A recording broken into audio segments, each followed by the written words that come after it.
Hello students, welcome back. आज की class में हम क्लास 9th का चैप्टर 10 करेंगे जिसका नाम है सर्कल्स। चैप्टर को शुरू करने से पहले कुछ प्रॉपर्टीज, कुछ थ्योरम्स हम लोग रिकॉल कर लेते हैं।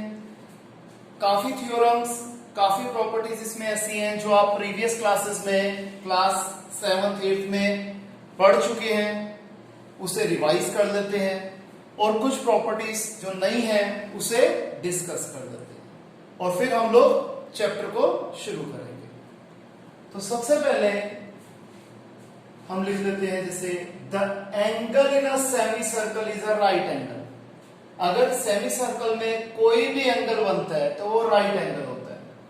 फॉर एग्जाम्पल फर्स्ट फिगर में एओबी डायामीटर है। डायामीटर के यहां पर ये दो एंड पॉइंट है ए बी। अगर हमने यहां एक पॉइंट लिया P तो एंगल एपीबी 90 डिग्री होगा, क्योंकि ये angle in a semi circle है। क्यों? क्योंकि इसके जो दो वर्टिसेस हैं वो डायामीटर है। इससे पता लगता है कि angle in a semi circle है। इसमें हम यहां चाहे तो यहां पर पॉइंट Q भी ले सकते थे, तो एंगल ए क्यू बी भी 90 होगा। क्यों? अगेन ए और बी इसकी दो वर्टेक्स है। आर ले लेता तो एंगल ए आर बी ये भी 90 डिग्री हो जाता। इसी तरीके से अगर मैं यहां पॉइंट लेता एस तो एंगल ए एस बी ये भी 90 डिग्री हो जाता, angle in a semicircle. Clear? Next, angle in the same segment are equal. अगर पी क्यू एक कॉर्ड है, मेजर सेगमेंट में मैंने दो पॉइंट लिए आर और एस, तो एंगल पी आर क्यू और एंगल पी एस क्यू ये दोनों एंगल इक्वल हैं। क्यों? Angle in the same segment are equal, क्योंकि कॉर्ड जो थी पी क्यू यही दो इसके वर्टेक्स हो गए, तो एंगल पी आर क्यू और angle P S Q equal हो गए, क्योंकि ये सेम सेगमेंट के पार्ट हैं। दोनों ही पी क्यू की मेजर सेगमेंट में आ रहे हैं और दोनों के जो एंगल में तीन का जैसे हम सेट बनाते हैं कि एंगल पी आर क्यू और एंगल पी एस क्यू, तो P से शुरू Q पे खत्म, P से शुरू Q पे खत्म, एक देसी भाषा में समझने के लिए। इससे पता लगता है कि ये सेम सेगमेंट के एंगल है। लेकिन ध्यान रखना, अगर ये यहां पॉइंट होता तो ये इक्वल नहीं होता।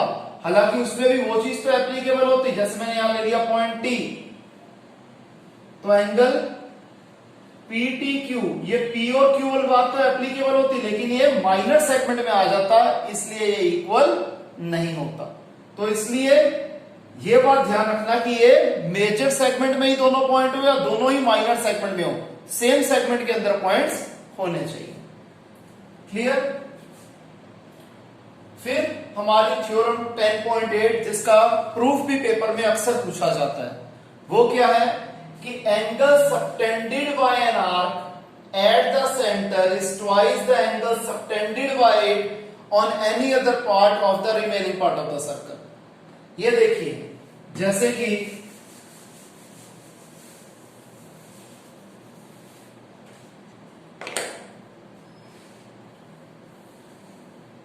एक सर्कल बना लिया, पॉइंट O बना लिया, ए बी मैंने एक कॉर्ड बना ली, एंगल AOB बनाया जा रहा है सेंटर पे,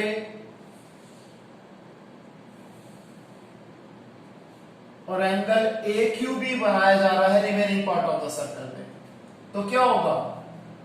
angle AOB is equal to twice of angle AQB, क्योंकि आर कोई है AB सेगमेंट है, ये AOB बना रही है सेंटर पे और AQB remaining part of the circle पे, तो सेंटर वाला एंगल डबल होगा रिमेनिंग पार्ट वाले एंगल से। या फिर हम इसे यूं भी लिख सकते हैं कि एंगल AQB क्या है? हाफ एंगल AOB का।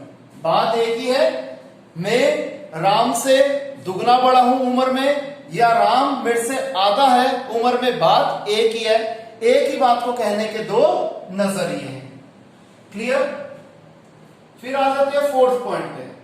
The sum of either pair of opposite angle of a cyclic quadrilateral is 180 degree.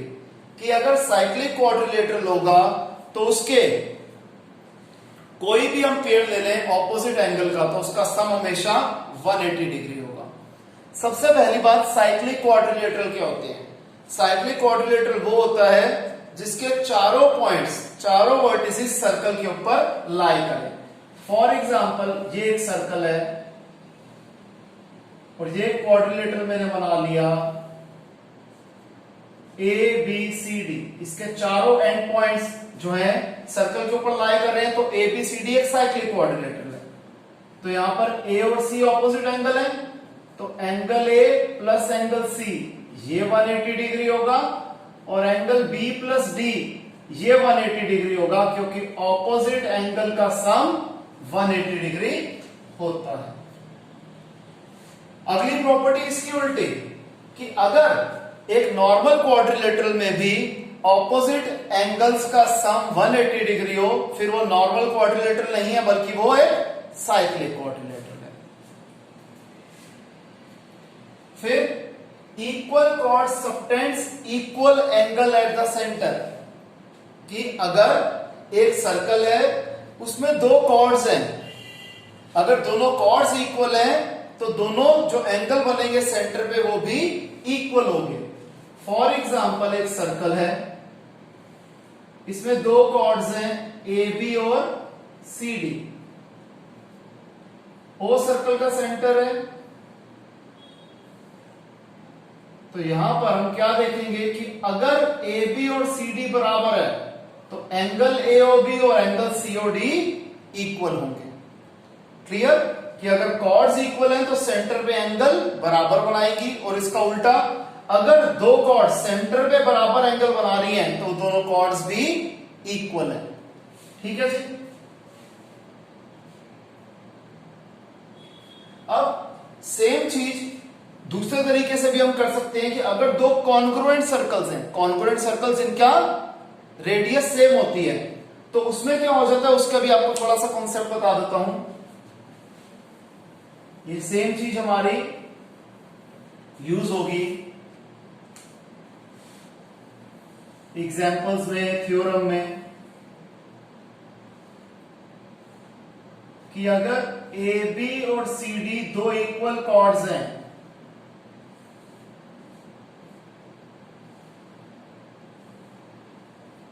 तो सेंटर पे एंगल इक्वल होगा। कि अगर ए बी और सी डी बराबर है तो angle A O B is equal to angle C O dash D, and conversely speaking if angle A O B is equal to angle C O dash D then A B is equal to C D.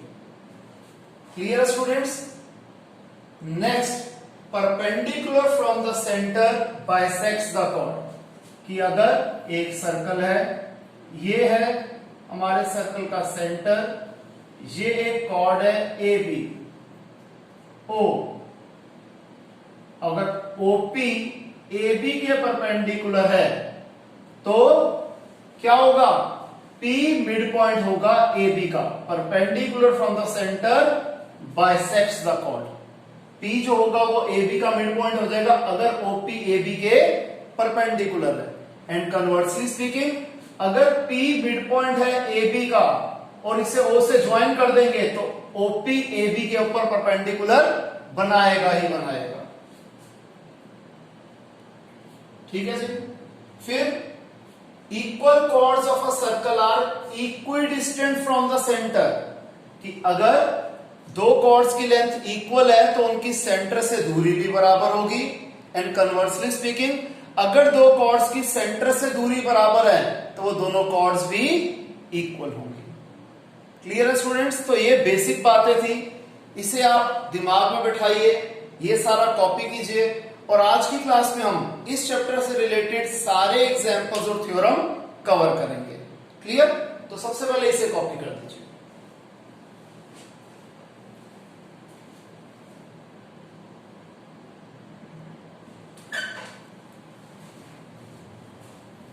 तो आइए student, सबसे पहले हम करते हैं theorem 10.1। Theorem 10.1 कहती है equal chords of a circle subtends equal angle at the centre, कि अगर दो कॉर्ड्स जो है एक सर्कल की इक्वल हैं तो सेंटर पे इक्वल एंगल बनाएंगे, यानी कि अगर ए बी और सी डी इक्वल है, ठीक है जी, तो एंगल एओबी और एंगल सीओडी भी इक्वल होगा। सबसे पहले हमने ट्राइंगल लिए एओबी एंड सीओडी, ओए और ओसी बराबर है, रेडियस ऑफ द सर्कल, ओबी और ओडी बराबर है, again radius of the circle, और एबी और सीडी बराबर है गिवन। तो ट्रिपल एस कॉन्ग्रुएंसी से दोनों ट्राइंगल कॉन्ग्रुएंट होंगे, तो angle AOB is equal to angle COD CPCT. Theorem 10.2 इसकी उल्टी है कि अगर दो कॉर्ड्स इक्वल एंगल बना रही है सेंटर पे, तो दोनों कॉर्ड्स भी इक्वल होंगे। हमें दिया हुआ है angle AOB is equal to angle COD है, हमें प्रूफ करना है कि एबी और सीडी इक्वल है।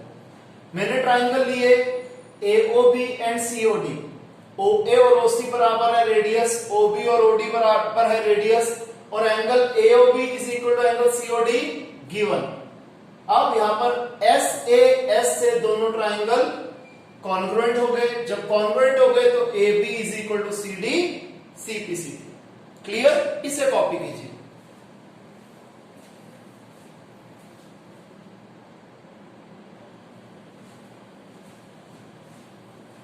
नेक्स्ट है हमारे पास थ्योरम 10.3। थ्योरम 10.3 में कहता है the perpendicular from the centre of a circle of to a chord bisects the chord. यानी कि अगर हमें एक सर्कल दिया हो जिसका सेंटर है O और OP AB के ऊपर परपेंडिकुलर बना रहा है, तो ये इस कॉर्ड को बाइसेक्ट कर रहा है, यानी कि AP is equal to PB हमें प्रूफ करना है। मैं OA और OB को ज्वाइन कर देता हूं। सबसे पहले ट्राइंगल लिया AOP और BOP, OPOP common, angle OPA is equal to angle OPB each 90 degree. O और फिर OA और OB बराबर क्यों है? ये रेडियस है। हम क्या देख रहे हैं? RHS से दोनों ट्राइंगल कॉन्ग्रुएंट हो गए, जब कॉन्ग्रुएंट हो गए तो AP is equal to PB CPCD। Clear है? ये थ्योरम इसकी उल्टी है। इसमें कहता है अगर हमें एक सर्कल दिया हुआ जिसका सेंटर है O और एक लाइन बनाई गई है सेंटर से जो कि इस कॉर्ड को बाइसेक्ट कर रही है, यानी कि AM और MD बराबर है, तो प्रूफ क्या करना है? ये जो कॉर्ड, ये जो लाइन है सेंटर से इस कॉर्ड के ऊपर परपेंडिकुलर बना रही है, यानी कि OM को AB के परपेंडिकुलर प्रूफ करना है। कंस्ट्रक्शन में OA और OB को ज्वाइन कर देंगे। सबसे पहले मैंने ट्राइंगल लिए AMO and BMO, AM is equal to MB given, OM is equal to OM common, और OA is equal to OB radius. Triple S congruency से दोनों ट्राइंगल कॉन्ग्रुएंट हो गए, तो angle OMA is equal to angle OMB CPCD। हम OMA लिखें या AMO लिखें, बात एक ही है। Angle AMO is equal to angle BMO CPCD, क्योंकि एंगल तो M पे ही बन रहा है। मैंने दोनों ही एंगल्स को X अज्यूम कर लिया। अब यहां पर इन दो एंगल का सम 180 डिग्री है, क्यों? Linear pair. तो x plus x 180 degree, 2x आ गया 180 डिग्री, तो x क्या आ गया? 180 अपॉन 2 90 डिग्री। तो एंगल AMO और एंगल BMO दोनों ही 90 डिग्री है, इसका मतलब OM AB के ऊपर परपेंडिकुलर ड्रॉ कर रहा है। क्लियर है स्टूडेंट्स? इसे कॉपी कीजिए।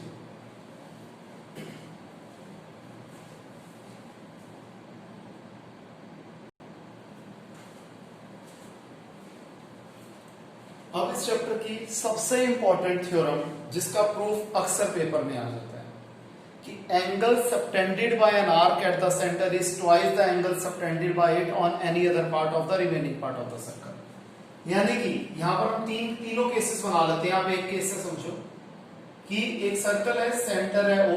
फर्स्ट केस में PQ माइनर आर्क है, सेकंड केस में PQ सेमी सर्कल है, और थर्ड केस में PQ मेजर आर्क है, जो कि एंगल POQ बना रहा है सेंटर पे और PAQ बना रहा है remaining part of the circle पे।